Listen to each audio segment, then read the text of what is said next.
Hello, I'm Susan Meech, Trevitt as was. My ma and pa, Jane and George Trevitt, they'd been running the Georgie Inn at Boltonhampton for 4 years before I was born here in January 1855. Trouble was, they hadn't long buried their firstborn and only son, little George Crocker. And to make matters worse, pa took sick and a couple of months later we went off to the graveyard to join his little son. So I never knew either of them.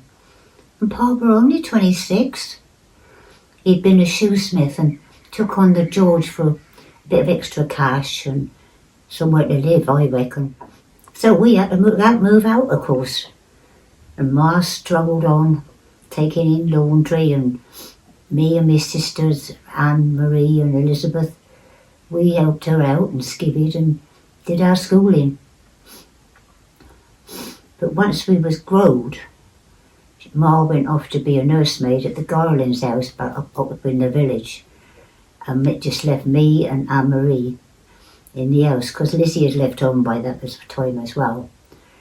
Well, Annie was 18 then, and she was head of the house. We lived there with an old lodger chap, another George, called George Larry.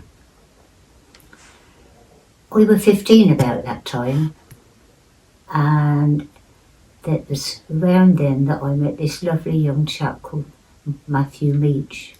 He was a stonecutter from up to Quarry, and he were more than 4 years older than me, but he did say that he loved me, and I did love him in return. Well, of course, one thing led to another, and by the time I was about 16, we decided we'd better get married. So we did, in August 1871. And about 3 weeks later, we was blessed with our firstborn son, William George Richard. He was the first of 20 young'uns that we was blessed with over the years to come. Although 6 of them went to their graves too soon, God rest them. But we had a busy life, and it was full of babies and noise and love. And some excitement sometimes. I remember one night, I was about 35 at the time, and the house next door caught fire. And the sparks flew all over the top, and they landed on our thatched roof. And the neighbours come running from all over the village to come and stamp on them and put them out and stop the house from burning down. They didn't have much luck with the house next door, but anyway, they saved some of our furniture, and they even saved me and my newborn baby from the upstairs window. It was so exciting. They put it in the Bridport News that week, and I was that proud. After that, we had quite a quiet life. It was a long time before we got in the news again.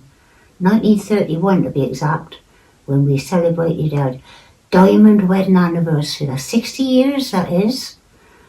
And we had a lot of visitors come to the Lowes, our house, and some of them really important people like Colonel and Major Colfax all at the Simonsbury way.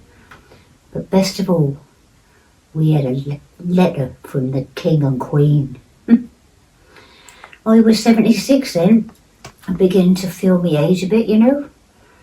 Getting that sort of achy feelings you get sometimes. I've still got a few kids at home. After a couple of years, I really felt my age. So I took to my bed.